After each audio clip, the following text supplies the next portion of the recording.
It feels like it has been so long since I filmed. I just got back from vacation a couple of days ago, and I was posting on my Insta story like what I was reading every day, and you guys seem to like that. I read so many books, so this is going to be a pretty long wrap up, so I'm going to keep this intro short and sweet. I had taken vlog footage while I was on vacation, I had given updates on the books because I was going to do like a read with me on vacation. Now going through that footage, I took zero footage of anything besides my updates, like in the hotel room. So like that's not fun to watch.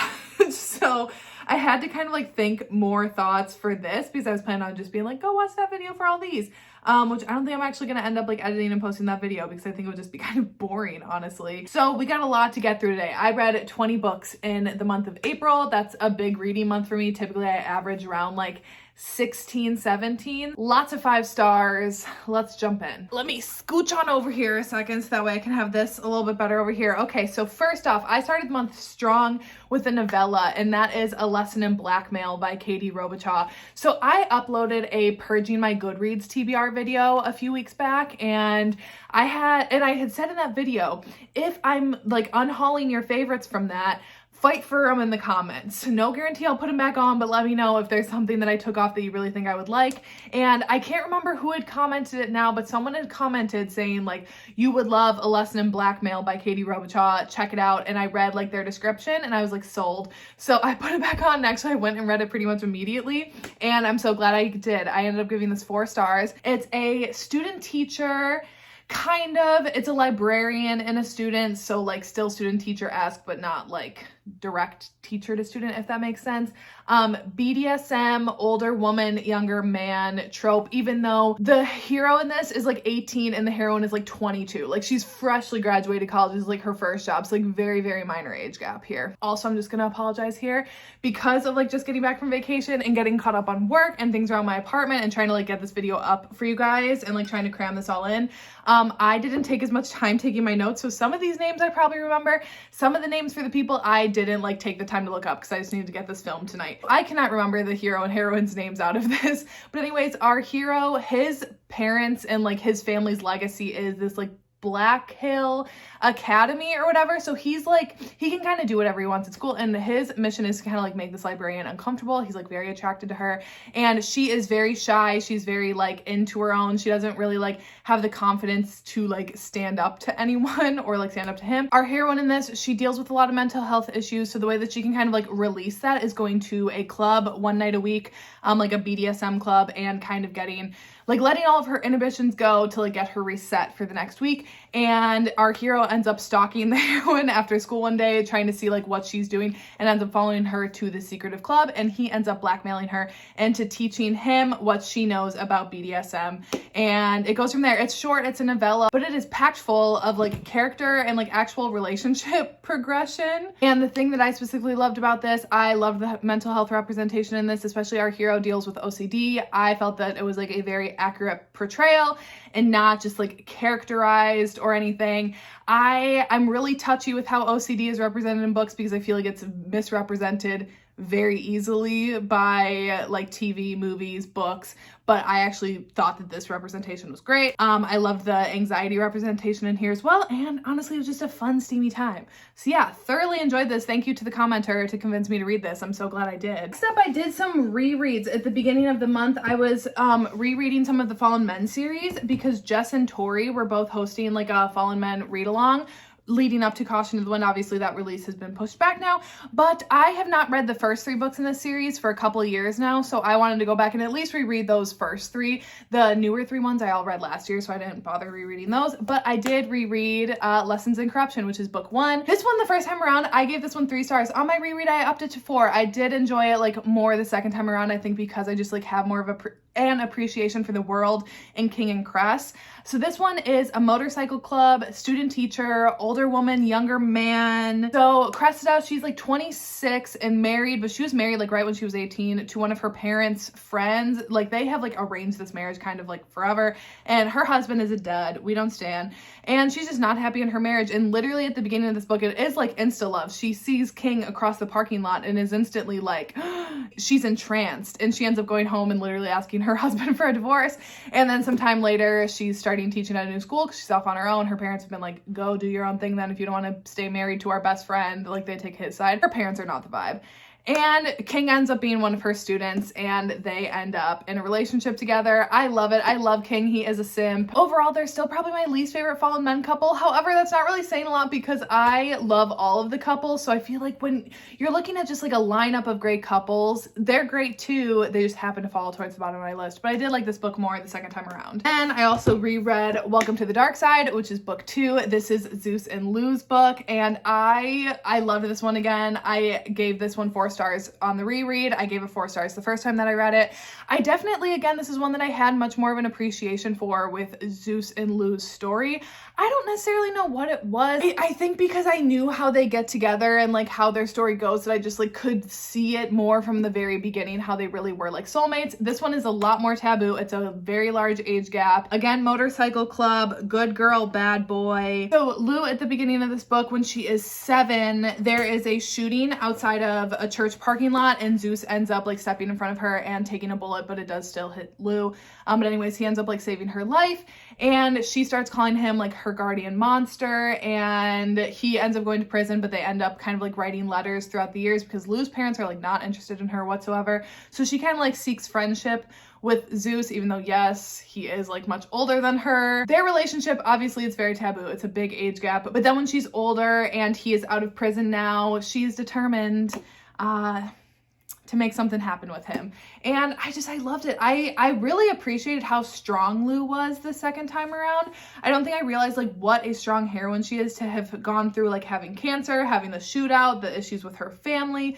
Like, oh, I loved everything about Lou. And I mean, I love Zeus. What can I say? I think everyone does. And then for the other reread with the Fallen Men series, I reread Good Gone Bad, which is the 3rd book. This is one of my favorite books in the series, actually. This is Harley Rose and Lion. So Harley Rose is Zeus's daughter and King's sister. So Zeus has King, which is the 1st book, and Harley Rose, which is the 3rd book. Those are his 2 children. And this one is good guy, bad girl, motorcycle club, because she's in the motorcycle club, and Lion is a cop. So they have like that dynamic going into it. And then also it's BDSM, which I really love in their relationship. I love like it works so well with the 2 of them. So at the beginning of this, Harley Rose is in an abusive relationship and she ends up killing her boyfriend, and Lion steps in to kind of like help her out, keep her out of trouble. But she is kind of like in deep with this rival motorcycle club, and they're kind of like using her against the Fallen a little bit. Lines get blurred, whatever, and Lion is kind of the only person that Harley Rose can turn to at the time. Oh, I love their relationships. I think all of the couples in the Fallen Men series literally are soulmates, but there's just something about Harley Rose and Danner that I just love so much. I love Harley Rose. She's an incredibly strong heroine. And I will just say there is no trigger warning for animal violence in this one. There is a scene at the very end that involves Danner and Harley Rose's dog, so I will just say that that is very upsetting to me.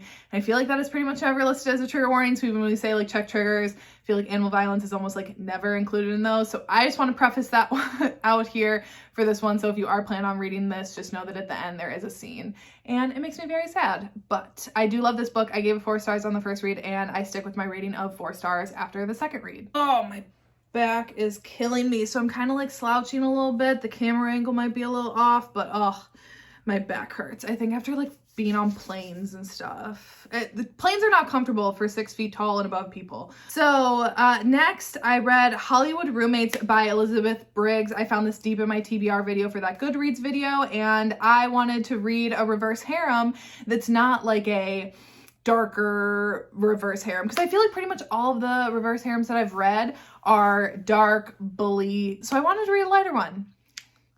This didn't work for me. I gave this 2 stars, unfortunately.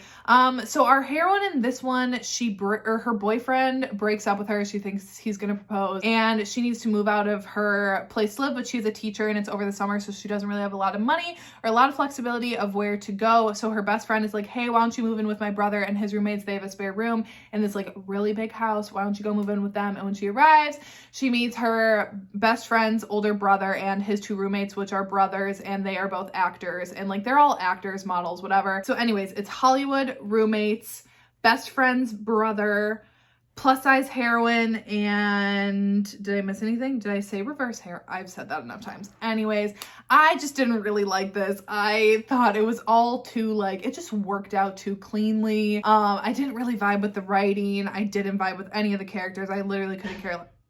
What was that? Kitties? Anyways, I just didn't like this. I really didn't like anything about it. Let's move on to something that I did love, which I'm not going to say much about these because obviously I'm hoping to have my reading vlog up this month because I just have now the last 5 books to read. So I read more in the Addicted / Calloway Sister series by Krista and Becca Ritchie. So I read Ricochet, which is book 2, Addicted After All, or Addicted for Now, which is book 3. And then after you read the first 3 in the series, then you jump to the Calloway Sister series. The reading order is in these books if you're ever confused. So the first one is Kiss the Sky, and that one, so technically like book number 4. And then book number 5 is Hot House Flower. I can't wait for this reading vlog. I'm not going to say anything about these because obviously you can check out my full thoughts in there, but I will just say I want to like build a religion around this book. This booger was making all sorts of noise, but they can get away with anything because Mom missed them so much. Oh my goodness. They've been very attached ever since I came home. I did have a friend like staying with them all week at the apartment here because I never want them to be alone, but I still miss them so much. And it was nice to know that they missed me. Next, I read The Resurrection of Wildflowers by Macaulay Smelter. This is book 2 in the Wildflower duet. I gave this one 4 stars. I have mixed feelings about it. I can't really say too much plot-wise because it is part 2 in a duet, so you do have to read the first part of the duet to read this one. So I don't really want to give anything away except that it's like small town, second chance, and age gap. I could say a few more tropes, but again, like I said, I don't want to like give anything away. It was tricky for me. I very much enjoyed it. When I started it, it was not the direction that I thought that it was going to go whatsoever. There was a very large time jump from the first book to this book, and I was thinking it was going to pick up like present time, and it did not. And it really went in a direction that I was not expecting. So once I got like on board with that, it was better, but it was like really jarring for me at the beginning of it. I don't know, I'm torn. Things just kind of wrapped up too easily for me in this one. I do think that like conflicts that I think should have been like bigger deals were kind of like, okay, you know what? It's fine. And I'm like, but it's not. I don't know. I liked it. I did like it, and I liked this duet as a whole, but I do think that some things just like, I'm not saying I even wanted miscommunication, but I'm like, can we just have like a fight? You know, I feel like there should be a fight with some of this stuff, and there just wasn't. It was good, but yeah, I don't know.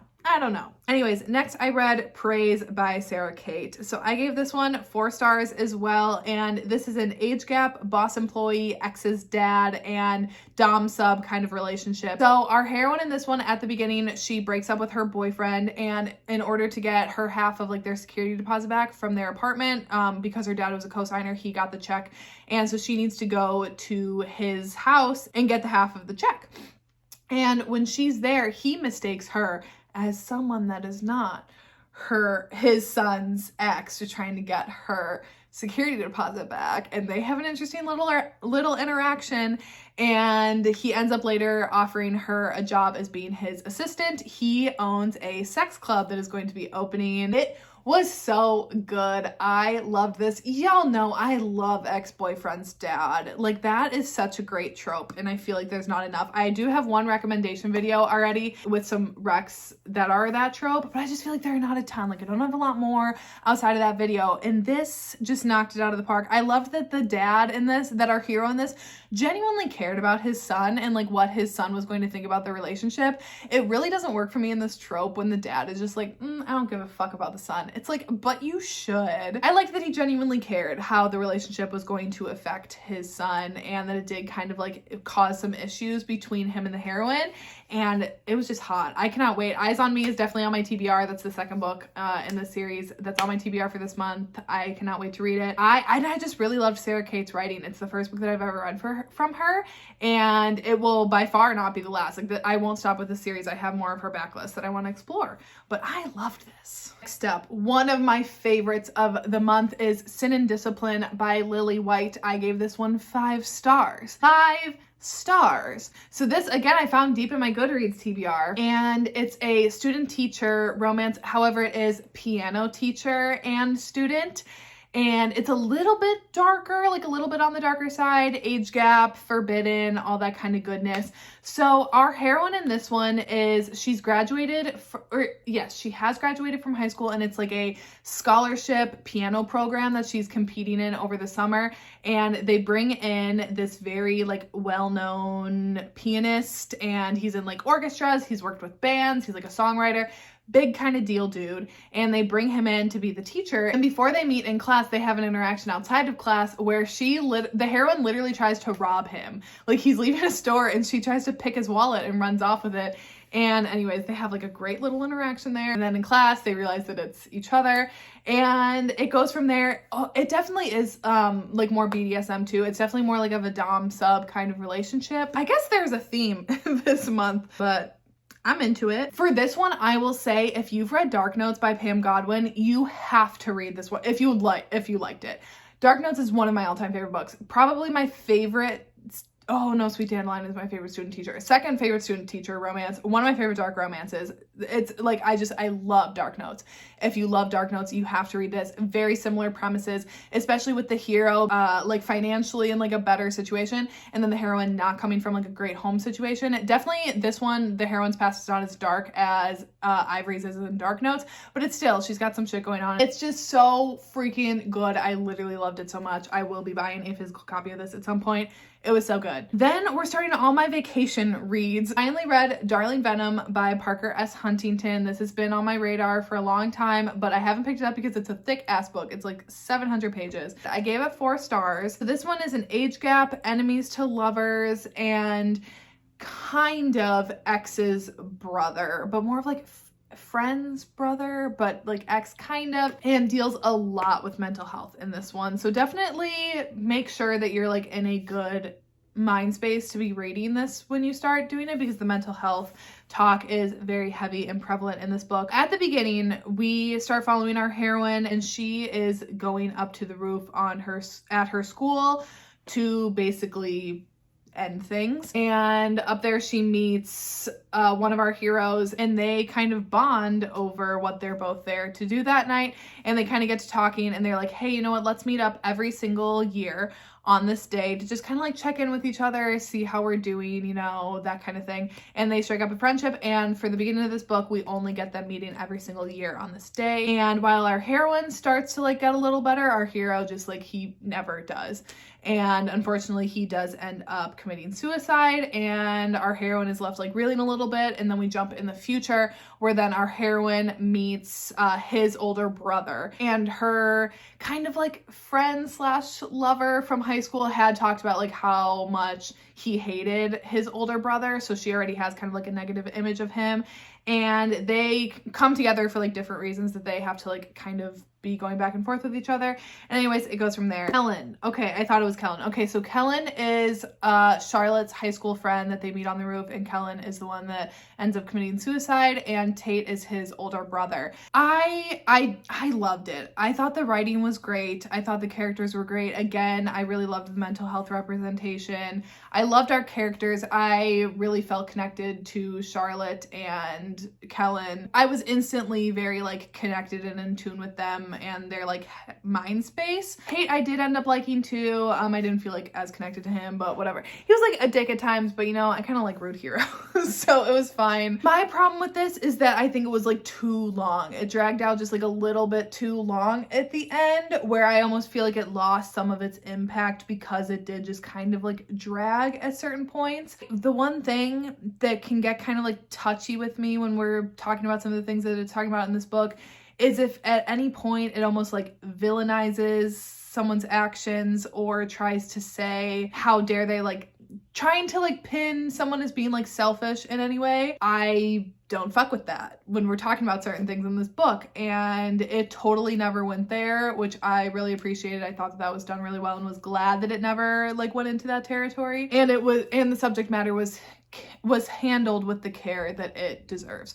So anyways, 4 stars. Next up, we got Cherry Bomb by Carmel Rhodes. I fucking loved this. I gave this 4 stars. So this is an age gap and best friends dads romance. So our heroine Cherry, at the beginning of this book, she is working at a restaurant, and one day she has a customer come in and they kind of like hit it off. He ends up asking her out to a bar later that night. She goes and meets up with him, and they end up having a fantastic night spent together, if you catch my drift, only to find out later that our hero in this happens to be Cherry's best friend's and roommate's dad. So her best friend does not have a relationship with him whatsoever, and like really does not want anything to do with him. It's not like she would have known any way, shape, or form that this was her dad. So yeah, once then Cherry and the hero find out that they have their best friend slash daughter in common, it causes some issues, and it was so great. I freaking loved this. It was such a fun time. I loved Cherry. It is shorter, but for it being shorter, I still felt like it had like character development and relationship development and conflict and like good resolutions. I thought it was great. Next, I read Chaos by Sarah Bailey, the second book in, I don't know what the series is even called. Do we have any answers for plot, motives, past events, any sort of grudges between people? No. You know what we do have in this one? Great group actions. So, I gave this 3 stars. It is a reverse harem, billionaire, enemies to lovers, amnesia, childhood friends to enemies to lovers, and BDSM romance. The only reason I'm keeping on going with this series, I'm going to be completely honest, is the smut. The smut is fantastic in it, but there is no fucking plot, or there is plot, but we have no answers. We have so many vague references to past histories and shit that we don't have any sort of concrete plot things. And I'm just annoyed. I am like now 700 pages deep in this series and we still have no answers. Nothing. And it's getting on my fucking nerves. But the spice is so good that I keep going. This one I can't say much except that Scarlett has lost her memory and now she's working for these 4 horsemen dudes, and they get together a lot, but they don't do a lot of talking and revealing any secrets to each other. Therefore, not revealing any secrets to us. So yeah, this series is frustrating, but the smut's good. Next up, one of my other favorites. I cannot wait to continue the series, and that is Wanting Mr. Kane by Shanora Williams. So this one is an age gap, dad's best friend, and like millionaire, billionaire. Our hero's rich. Mr. Kane is rich, and I also want Mr. Kane. Thank you very much. So in this one, obviously our heroine, her dad's best friend is Mr. Kane. I forgot what Quentin, is that his first name? Maybe? But anyways, she has always had a crush on Mr. Kane ever since he showed up over the years. So at the beginning of the book, you do see like a few different like time periods throughout her life leading up to like present day, and just how she's like kind of always had a crush on Mr. Kane, and how he's just always been like a very integral part of their family and like a really great friend to her parents, like her dad and her mom as well, and just always been there for Candy. And now as Candy is 18, she's graduated high school, she's looking at going to college. She wants Mr. Kane, and she is tired of denying this crush. And Mr. Kane also wants Candy. Y'all, this was so good. Oh my god, I loved the forbidden aspect. I loved the sneaking around aspect. I loved that we genuinely saw how good of friends the dad and Mr. Kane are, because that makes it all the better for Candy and Quentin to not want to be together, because they're like, we are literally going to be betraying your father. And Candy's close with her parents, so like again, that's like that added edge for her. Like she does not want to do something to hurt her parents. Like she has a very good relationship with them, as does Kane have with her father. So it creates a lot of tension. And I genuinely thought that this was, I didn't know that this was a series. I knew that there were multiple books, but I thought they were companion books. So before I went on vacation, I didn't download all of them, and then I couldn't get my Kindle to connect to the Wi-Fi at the hotel, so I have had to wait. And I'm tired of waiting. I'm going to start the next book probably tonight, honestly. It's so good. It does end up on a bit of a cliffhanger. Oh, it was fantastic. I loved this so much. Next, I read Real Players Never Lose by Macaulay Smelter. So this one is the third book in the boys series. And so these are companion books, and this one follows Teddy and Vanessa. So this one I gave 4 stars, and it's college, sports, Teddy plays baseball at the university, fake dating, slow burn, plus size heroine, kind of friends to lovers. They aren't like friends at the beginning of this book, but over the course of fake dating, they do definitely like develop a friendship before they end up taking their fake dating to real dating. And billionaire, I guess, because Teddy is from like a super fucking wealthy family. So at the beginning of this, Vanessa finds out that her last semester, she is 1 semester away from graduating college, her scholarship has been pulled and she has no way to pay for her tuition.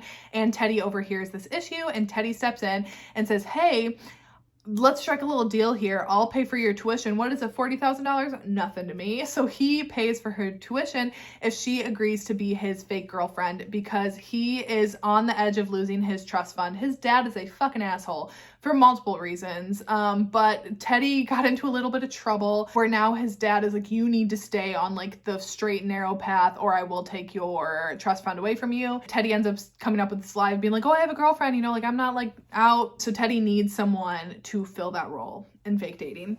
And it goes from there. I loved Teddy and Nice Guys Don't Win. Cola's still my favorite. But I did really like Teddy, very much like golden retriever type energy. I liked Vanessa a lot. I really liked the way that like her being plus size and like some of her insecurities were talked about, because it wasn't like, oh, I'm like really insecure of my body because like I'm bigger and whatever. It was more like she's worried about how it looks and kind of being like, why would someone like him be with me? It's not that she doesn't think that she's beautiful or anything. It's just kind of is like, why is this like college playboy being with me? And like kind of feeling like they were in like a little bit of different leagues.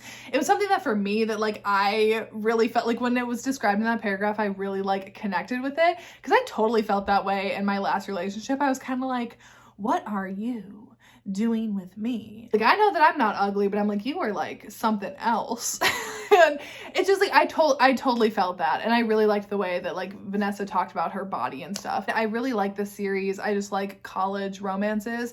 And I really like Teddy and Vanessa, and I love seeing all the cameos, especially of Cole and Zoe. Next, I read Sabotage by Chantelle Tessier. Y'all, I should get an award for reading this in public with a straight face, especially with that prologue. We open up with a bang. I can't remember their names, but our hero and heroine hate each other. They fucking hate each other. They do a lot of mean shit to each other, and they are step siblings, and they have like this big rivalry for reasons that you kind of get into. So yeah, it's step sibling, dark, BDSM, enemies to lovers, definitely darker, for sure. Heed the trigger warnings. Like the author has like a full list of them at the beginning of the book. Definitely heed them for this one. I was gonna try to describe the plot. My video last week, no plot, no thought, just hot. This book, if I would have read this before, this would have been in that video, because it's kind of like that. It's a lot of hot, not a lot of plot, not a lot of thought. But it's a fun time. I gave it 3 stars, probably like 3.5. It was like messy. It was toxic. It was just like a fun time. I didn't love it. Like I didn't really care about the characters. I was more just like enjoying some of their time spent together. Next, I took my Kindle on vacation and pretty much read on that the majority of the time, but sometimes, you know, when I was like in the pool and just like was like sitting next to the edge, I wanted a couple of paperbacks.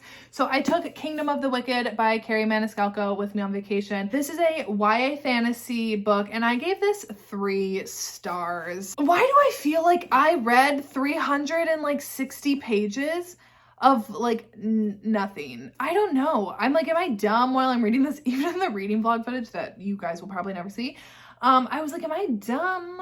Or am I just like not paying close enough of attention? It felt kind of repetitive, but then also like not repetitive. It was more just like, haven't we kind of covered this? I don't know. So this one follows our heroine, Amelia, and right at the beginning, she's a witch. And at the beginning, her twin sister, Victoria, is murdered, and she kind of is like setting out on a quest for vengeance and justice and like trying to figure out what happened to her. And witches, where they are, like are not out in the open, you know, they have to be kind of hidden. And she ends up summoning, in order to try to get some answers, she ends up summoning one of the 7 princes of hell, which is Wrath, and they end up kind of like working together a little bit, but obviously like everyone has their own motives. This was just kind of boring to me. I don't know. It was fine. Like the writing was good. Like I can tell that like obviously Carrie Maniscalco, like this is good writing. Like it's not bad in any way. It's just like the story was not really for me. I don't love witches as much in fantasy. I do prefer like fae more than like witches and demons and stuff. I don't know. It was fine. Lastly, for this month, I read Built to Fall by Julia Wolf. Again, this is one that I found deep in my Goodreads TBR. I ended up giving this one 3.5 stars out of 5. I think I did round it down on Goodreads, but I liked it. There's nothing wrong with it. It's just, I don't know, it was fine. This one is a boss employee, forced proximity, age gap, rock star, plus size heroine, romance. I read a lot of plus size heroines this month too. Love it. This one, our heroine, why can't I remember her name either? She finds out right at the beginning that her husband has been cheating on her, so she ends up divorcing him and she needs to start making some money for herself. She's been a stay-at-home wife and she ends up getting a job at this PR firm, and her boss is needing a PR person to go on tour with this rock star. But the problem is that a lot of the PR people that they tend to send with him, he ends up sleeping with. So the boss is like a fucking asshole, and she looks at our heroine and is like, oh, he'll never fall for you. You're plain, you're bigger, he's not going to be into you, so let's send you on tour. And she like outright tells our heroine that too. Like this is not just me like inferring that, like she's flat out like, she blends in with furniture and you're big. So our heroine ends up going on tour and jokes on her boss because her and the rock star end up falling in love. I liked all the elements of this. I like boss employee. I like rock star. Even like the other people on tour too. At least it was never like only her and our hero. Like a lot of the times it can get like with certain rock star romances. Like one of the other side characters, Marta, I can remember her name. Marta, she was around a lot. I really liked her, and it was like a good female friendship. I love female friendships in books, and I feel like a lot of the times like we don't get a lot of strong female friendships. And like the opening band, she hung out with a lot and was like friends with them. It was good. But I don't know. I think the writing was good. The characters were good. The plot was good. But I think it was all just like fine. You know, I don't know. It was nothing like super memorable for me. I would definitely recommend it. Like there's nothing wrong with it by any means. It's just like my personal, like was it my personal favorite? No. That is the 20 books that I read this month. My TBR video up probably Friday. I'm still trying to like get back in the swing of things after coming back home. But anyways, that is it for today, and I will see you when I see you.